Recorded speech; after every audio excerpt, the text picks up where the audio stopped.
Hi there, my name's Nancy. I'm 21 years old, and 3 years ago, I married the love of my life. Everything seemed to be going great. Even though my husband is Spanish, we didn't have many problems except for the language barrier. To show my love, I decided to learn Spanish so I could talk better with him and his family. That's how much I loved him. I was doing this in secret. Johnson, my husband, and Mary, my mother-in-law, didn't know I was learning Spanish. Not only was I learning, but I got pretty good at it. I knew that if I was in Spain, I could manage. You might be wondering, if I'm so good at Spanish, why doesn't my husband know? Well, I was a bit shy. It can be scary trying to speak a new language, especially with people you're close to. But I decided it was time to stop hiding. I needed to speak Spanish with both my husband and my mother-in-law. After all, I learned it to make communication easier, right? Well, it's a good thing I didn't start speaking Spanish right away because I found out some surprising information one day that led to a series of unfortunate events. Hello, Mama. How are you, my son? Thank you for inviting me over this lovely Sunday afternoon. It was our pleasure, Mom. Hello, Mama. Hello, my daughter. How are you? Thank you so much for including me. Oh, hush. You know you're always wanted and welcome here. I brought some croissants and how do you Americans say, bagels? Yes, bagels and croissants for our afternoon tea. Oh, how lovely. Thank you so much. Come and sit, Mama. The food will be ready soon. Did she prepare the food? No, I did most of the prep. Don't worry. Oh, thank God. Hearing this, I wondered what she meant by that, but I was too shy to ask. How strange. Mary always seemed to like my cooking. Why was she saying those things? At the time, I thought maybe she just wanted to eat food made by her son that day. Maybe she wanted to taste food that reminded her of old times. Then I heard her say, I hate her cooking. Why did you invite me here instead of taking me to a cafe so we could avoid her? Mom, we agreed to speak in English so Nancy doesn't feel left out, remember? Oh, forgive me, my sweet daughter. I was just saying that the food looks so good. I was surprised to learn that my son made it. Oh, I wish it was you who made it. I love your cooking. At this point, I was confused. How could she say such awful things in Spanish and then lie to my face in English? I thought I might have misunderstood, but I had a plan to confirm what I heard. Oh, please don't worry. You should never feel ashamed to speak your native tongue. Go right ahead. I'll be fine. I wanted to catch what she was saying, so I planned to use the Google Translate app to record her and make sure I understood correctly. We all sat at the table, getting ready to eat, and what came next shocked me to the core. I want us to discuss our plan. The time is approaching. It's literally tomorrow. Johnson, you have to be serious. The app, along with my Spanish knowledge, confirmed there was some plan going on, but I didn't know what it was. Mama, not now. I said I would handle it. What are you going to tell her? Nancy, darling, please pass me the sugar. She doesn't know anything about the plan. I was just going to tell her that I would be out of town. Out of town? What for? What was going on? I was so confused. I was constantly looking down at my phone to see what the app was translating. I think they assumed I wasn't paying attention and became less careful with their words, which was good for me as I was learning their true feelings. She's not too smart. Look at her glued to her phone. We can talk about this now. Okay, Mama. Fine. What do you want to discuss? The plane is leaving at 2 p.m. Are you sure you'll be able to escape her then? Escape me? What for? I was so confused, but I stayed calm and pretended not to understand so I could plan my next move. Yes, Mama, I know. I will do what needs to be done. I know how important this is. It is extremely important. If your great uncle doesn't see us tomorrow, he will give the house to someone else, like your cousin or your aunt.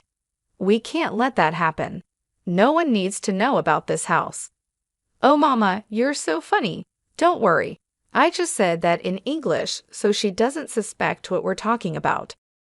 Who, Nancy? Yes. Oh, sorry, my love. I was just asking who made this delicious tea. It's splendid. Oh, that would be your talented son. I'm afraid I'm not as good as he is when it comes to these things. Oh, darling, your food is amazing. Amazingly terrible. Mom, she will catch you. She can't catch me. She's too stupid to understand us. I don't know, Mom. She obviously understands some basics, I think. Let's see. Nancy, how much Spanish do you know? At this moment, I knew I had to lie. I said I didn't know much, so they would keep exposing themselves, and I could keep learning their true colors.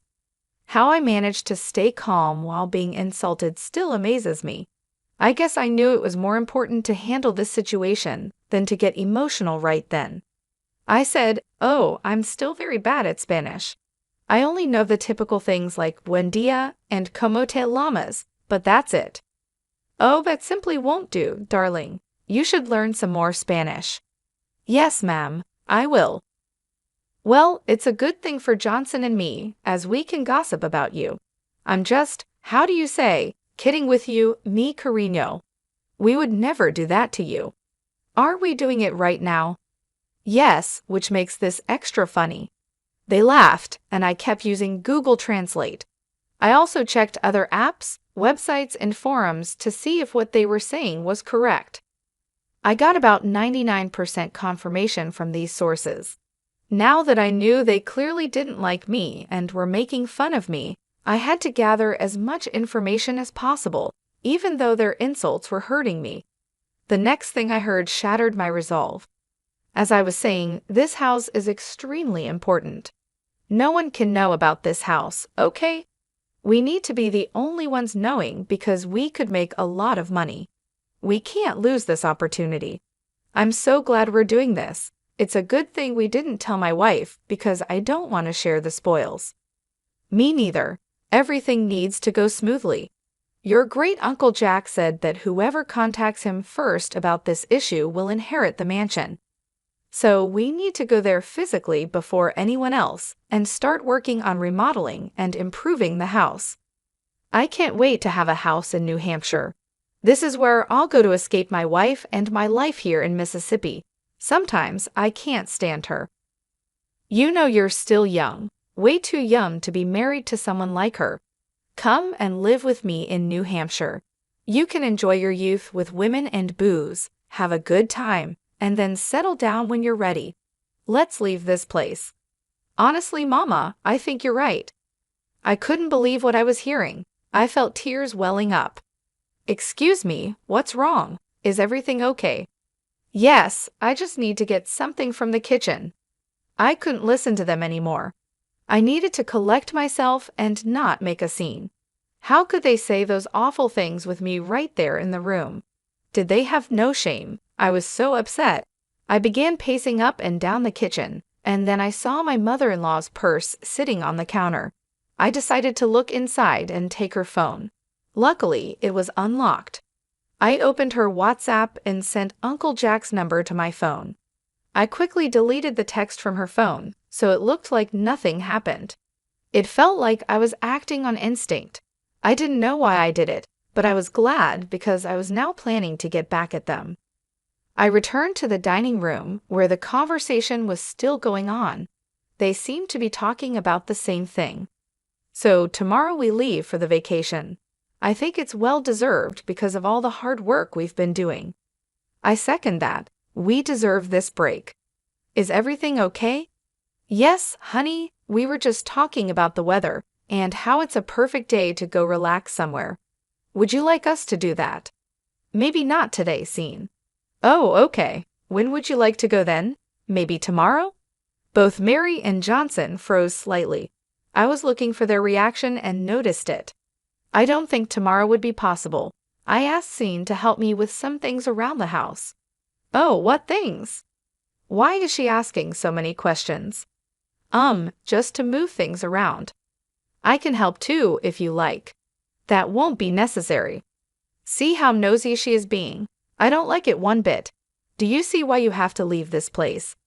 Don't worry, Mama. I've got this handled. I still managed to keep a smile despite knowing what they were saying. I was looking forward to my plan for revenge. I continued recording their conversations until the very end to make sure I had all the details. As I mentioned before, my Spanish was getting pretty good, but I still wanted to make sure I got the right information. That night, I snuck away from the bedroom and went to the office to do some more investigating. I replayed the audio, and sure enough, my doubts about my accuracy were gone. From this whole ordeal, I learned that there was a vacation planned for tomorrow to go and claim a house from Great Uncle Jack, and that these people apparently hated me and were planning to leave me. A bonus piece of information I got was when I went to the kitchen to pace. I had left my phone, which was still recording, in the room with my husband and mother-in-law, and I managed to pick up some more useful information. The conversation consisted of Mary asking Johnson about his computer password because she wanted to change some aspects of their flight. I managed to get the password and flight details. I must have hit the jackpot.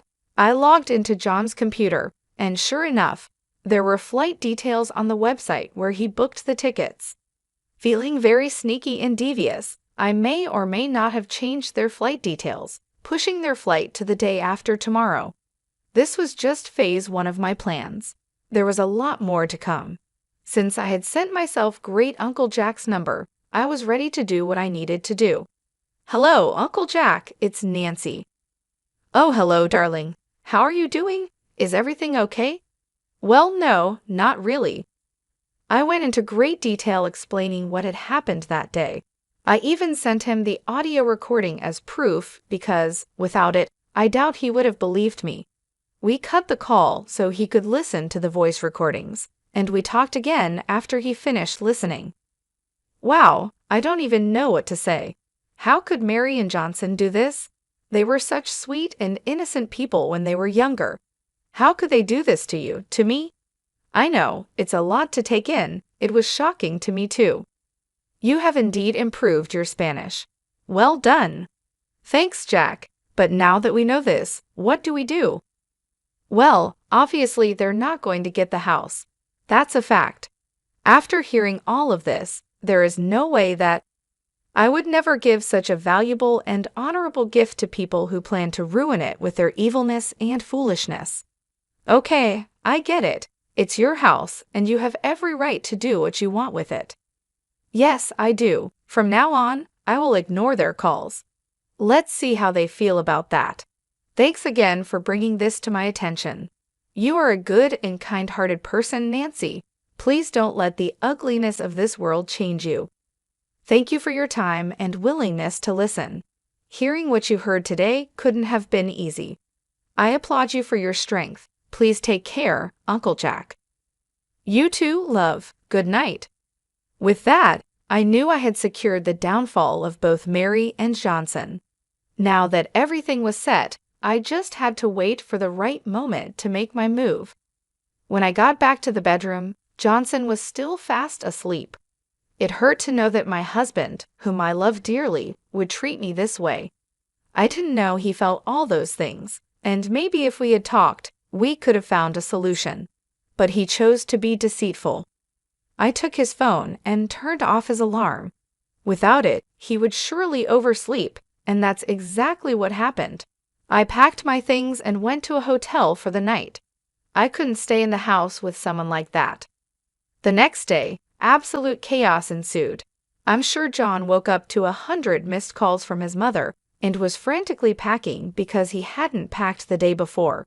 I suspect this because I got a call from him at 1 p.m. Where the hell are you? Why didn't my alarm go off, and why aren't you here? Oh, I decided to take a little vacation day for myself. Oh, that's nice. A little heads up would have been appreciated, though. Yeah, likewise, Scene. What? What do you mean? Anyways, that doesn't matter. I'm running late for my flight. I mean my meeting with Mom. Why are you in such a hurry? I'm sure she wouldn't mind you being a little bit late. You don't understand. Anyway, it's fine. I won't be home tonight and tomorrow night. I've got a lot I need to do. See you later. Before I could even respond, he hung up. I'm pretty sure he was so overwhelmed that he didn't even check the proper details of his ticket, which I had changed to the next day. Through the Find My iPhone app, I saw that he made his way to the airport. Imagine waking up, rushing out of the house with only minutes to spare to make it to your flight, just to find out that it had been canceled. I'm sure he was moving like a madman up and down that airport. I could almost see him frantically checking his phone, realizing the flight details were wrong. Suddenly, I received a call from Mary. "What have you done?" "What do you mean, Mary?" "Drop the act. I know you tampered with our flight." If by tampered you mean changed the date, then yes, that's exactly what I did. "Why would you do that?" "I was trying to help you guys out. Didn't you say you wanted John's help with moving some stuff around? I noticed that you had the flight booked for today, the same day John was supposed to help you, so I decided to change some things." "You're welcome." "Johnson, come and talk to your wife before I reach through the phone and strangle her." Johnson grabbed the phone. "Listen here, Nancy. I don't know what you've done, but whatever it is, stop it right now." "Uncle Jack still isn't answering his phone. Try again," Mary said, her voice shaking with frustration. "He isn't answering his phone because he doesn't want to speak with you too," I replied calmly. You can understand us?" Johnson asked, sounding shocked. Every last word. But how?" "I've been practicing," I said, feeling a strange mix of satisfaction and sadness. "I've been learning Spanish so I could communicate better with you and your mom. But now I see it also helped me uncover your plans." Johnson's face went pale. You knew all along." "Yes, I heard everything. Your plans to leave me, to claim the house without me knowing. I heard it all." Johnson and Mary were silent. I could hear their heavy breathing over the phone, the shock and fear evident in their silence. "So what now?" Johnson finally asked. "Now, you deal with the consequences of your actions," I said. "I already spoke to Uncle Jack. He knows everything. You won't be getting that house." "But Nancy, you don't understand," Johnson pleaded. "We had no choice. We needed that house." "You had a choice," I said firmly. "You could have been honest with me. Instead, you chose to deceive me. Now you have to live with the consequences." There was another long silence. Then Mary spoke, her voice trembling. "Nancy, we're sorry. We didn't mean for it to go this far." "It's too late for apologies," I replied. "You made your bed. Now you have to lie in it." I hung up the phone and took a deep breath. It was done. I had exposed their plans and ensured they wouldn't get the house. I felt a sense of relief, but also a deep sadness. The man I loved, the family I thought I was a part of, had betrayed me, but I knew I had to move on. I packed my things and checked out of the hotel. I decided to stay with a friend for a while until I figured out my next steps. As I walked out of the hotel, I felt a mix of emotions: anger, sadness, relief, but most of all, a sense of empowerment. I had stood up for myself and taken control of the situation. And now I was ready to start a new chapter in my life, free from deceit and betrayal. "I told you, Mama. I told you she might hear us." "So that means yesterday you heard everything?" "Yep. Here's what's going to happen. I'm going to divorce your good-for-nothing son and leave you two to deal with each other. How blessed day. Oh, and next time you want to talk about someone with them right there in the room, make sure they don't understand what you're saying. Have a nice life." I hung up before they could respond. I was done with their nonsense. Later that day, I got a call from Uncle Jack. "Hello, dear. How are you?" "I'm a bit upset. I just had an ugly fight with John and Mary, and now I'm getting a divorce from him." "I'm so sorry that things turned out this way, Nancy. It's part of life, I guess. How are things on your end?" "Well, I finally spoke to them and gave them a piece of my mind. They are not happy." "What did you say to them?" "I told John that he's an idiot for treating you the way he did, and told Mary that she's evil for roping her son into her schemes. I also told them that I have given you the house." "You what?" "Yes, dear, the mansion is yours. Even if you get a divorce from John, It's all yours, and you can share it with whomever you please. I don't know what to say, Jack. It's too much. I wanted this house to go to someone kind and compassionate, but also tough and strong when needed. That's exactly who you are. A house is the least I could do after all the stress and turmoil those two put you through. The house is yours. Take it. After that call, I felt a strange mix of emotions. I had managed to distance myself from two toxic people, and on top of that, I had been gifted a multi-million-dollar mansion. It felt surreal, like something out of a movie. But it was real, and it was happening to me. The next few days were a whirlwind. I moved my belongings into the mansion and started to make it my own. Every room, every corner, became a testament to my resilience and strength. I decorated the house with a sense of newfound freedom and pride. I was no longer bound by the deceit and betrayal of Johnson and Mary. This house, this beautiful mansion, was a symbol of my victory over their treachery. As expected, Mary and Johnson were furious. They sent me constant threats, trying to intimidate me into giving up the house. But I stood my ground. Each time they sent a threat, I responded with a picture of a different part of the house, reminding them that it was mine, not theirs. I wanted them to see what they had lost, to feel the sting of their own actions. Revenge never felt so sweet. One evening, as I was sitting in the grand living room, surrounded by the opulence of the mansion, I reflected on everything that had happened. I thought about how much I had loved Johnson, how I had tried to learn Spanish to communicate better with him and his family. I remembered the hurtful things they had said about me, their plans to leave me out of their lives. It had been a painful journey, but I had come out stronger on the other side. I received another call from Uncle Jack. "Nancy, I just wanted to check in and see how you're doing." "I'm doing well, Jack. Thank you for everything. The house is beautiful. I'm glad you like it. You deserve it after everything you've been through." "I appreciate that. It means a lot to me." "You know, Nancy, I've been thinking, maybe you should consider staying in Spain for a while. You could use a change of scenery, and it might help you heal." "That's a good idea, Jack. I think I will. Thank you for the suggestion." As I hung up the phone, I felt a sense of peace wash over me. The future was uncertain, but I knew I had the strength to face whatever came my way. I had overcome betrayal and heartbreak, and I had emerged victorious. This mansion was not just a house, it was a symbol of my resilience, my strength, and my ability to overcome any obstacle. In the end, I realized that the best revenge was living well. I had a beautiful home, a supportive family in Uncle Jack, and a bright future ahead of me. Mary and Johnson could stew in their own bitterness and regret, but I was moving forward with my life, and that, I knew, was the greatest revenge of all.